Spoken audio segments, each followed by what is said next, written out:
ሰላም እንዴት ናችሁ? ደህና ናችሁ? እግዚአብሔር ይመስገን እኔ ደህና ነኝ። ዛሬ ደግሞ ለሃም ፋሶሊያ አሰራር ነው የማሳያችሁ። ይኸው እዚህ ጋር ስጋ አዘጋጅቻለሁ። ፋሶሊያ ደግሞ ይኸው አንድ ኮብ ነው ያደረኩት። ብዙ የምትሰሩ ከሆነ ሁለት አርጉ፣ እንደ መጠናችሁ። እንደ መጠኔ አንድ ነው ያደረኩት። ከዛ የፈላ ውሃ ነው የምጨምርበት። በፈላዋ ዘፍዝፌ ለአንድ ሰዓት ያህል አቆየዋለሁ። አንድ ሰዓት እንዲህ ከዘፈዘፍኩት በኋላ እቀቅለዋለሁ ማለት ነው። በራሱ ውሃ ነው የምቀቅለው ንጹህ ስለሆነ። ስጋውን ያው እንዲህ አጥቤ መጥቻለሁ። ስጋውን ደግሞ እቀቅለዋለሁ።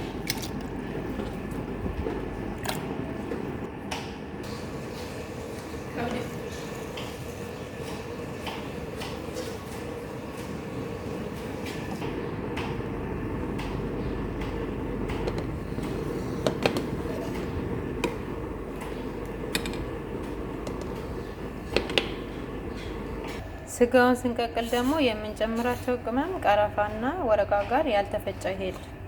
ስጋውን እንደዚህ ቆሻሻውን አውጥተን ጨርሰናል። አሁን ቅመሙን ጨምራለሁ። ጨምሬ እከድነዋለሁ። ያው ከድኜ በደንብ መብሰል የለበትም ስጋው ለ10 ደቂቃ ይበቃዋል። ምክንያቱም ከሽንኩርቱ ጋር ስለሚበስል እኔ በዚህ ብረት ድስት ነው ስጋውን የምቀቅለው። ለ10 ደቂቃ ያህል ከድኜ አበስለዋለሁ ማለት ነው። ወጡን ስንሰራ ደግሞ ሽንኩርት ነው ያዘጋጀሁት። 2 ራስ ሽንኩርት እንዲደቀቅ ባለ መልኩ ነው ከተፍኩትኝ። ሽንኩርቱን የምናበስለው ዘይቱን ነው ወይም በወይራ ዘይት።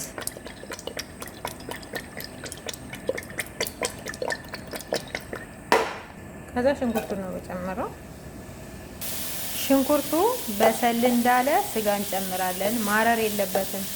ስጋውን ከሽንኩርቱ ጋር ትንሽ እናቀለዋለን ማለት ነው። ሽንኩርቱ እንደበሰለ የቀቀልኩትን ስጋ ነው የምጨምርበት። ስጋውን እንዲጨምር ያለው ከሽንኩርቱ ጋር ትንሽ ቀላ እስኪል አበስለዋለሁ ማለት ነው። እዚህ ጋር ደግሞ ነጭ ሽንኩርትና ዝንጅብል አዘጋጅቻለሁ። ይሄንንም ስጋ ውስጥ አብሮ ቀላ እንዲል እጨምረዋለሁ። እንደዚህ ቀላ እንዳለ ቅመም ነው የምጨምርበት። ይሄ እንዲህ ቀላ ብሏል። ቅመም የምጨምረው ደግሞ ከዝብራ ፓውደር፣ ፍልፍል አስዋድ፣ ጨውና አንድ ማጂ ነው የምጨምረው።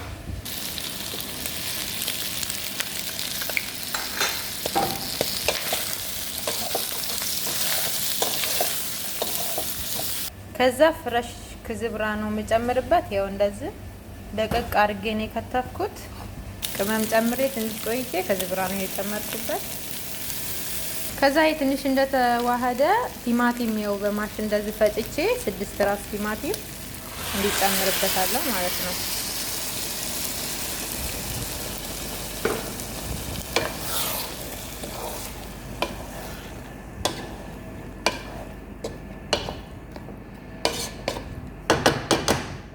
ፋሶሊያውም እንደዚህ በስሏል። አለመጠን መብሰል የለበትም። ይሄው መካከለኛ አድርጌ ነው የቀቀልኩት።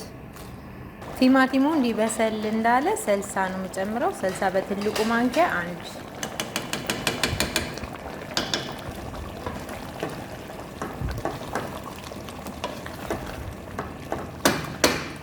ከዛ ስጋ የቀቀልንበትን ውሃ ነው የምንጨምረው። ሌላ ውሃ እንጨምረም። ስጋ የቀቀልንበትን ውሃ ማብዛት የለብንም።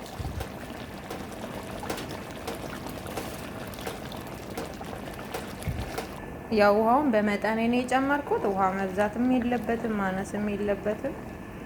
ከዛ ውሃ ጨምሬ ትንሽ ብቻውን አንተከትከዋለሁ ማለት ነው፣ ፋሶሊያውን ሳልጨምር። ከዛ ፋሶሊያውን ነው የምጨምረው። ፋሶሊያውን ጨምረን አናቆየውም። ፋሶሊያውን ለብቻው ስላበሰልኩት አለመጠን እሳት ላይ መጣድ የለብንም፣ መብሰልም የለበትም። ብቻውን ስላበሰልኩት ማለት ነው። ያው ፋሶሊያውን ጨምሬ አሁን አወጣዋለሁ ማለት ነው። ስጋውን ስትቀቅሉ የበሬ ስጋ ከሆነ 20 ደቂቃ፣ የበግ ስጋ ከሆነ ቶሎ ስለሚበስል የበግ ስጋ በመጀመሪያ ስቀቅሉ 10 ደቂቃ ማድረግ ያለባችሁ። ምክንያቱም ከቲማቲም ጋር ከሽንኩርቱ ጋርም ስለምታቀሉት በኋላ በጣም ይበስልባቸዋል እና የበግ ስጋ ከሆነ 10 ደቂቃ፣ የበሬ ስጋ ከሆነ 20 ደቂቃ ማለት ነው።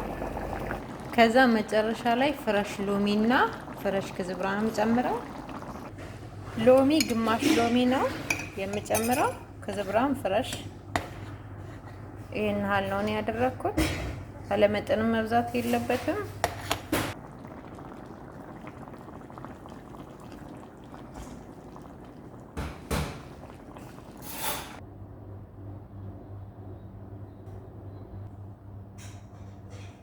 እንግዲህ የዛሬ ምግብ ይሄን ይመስላል።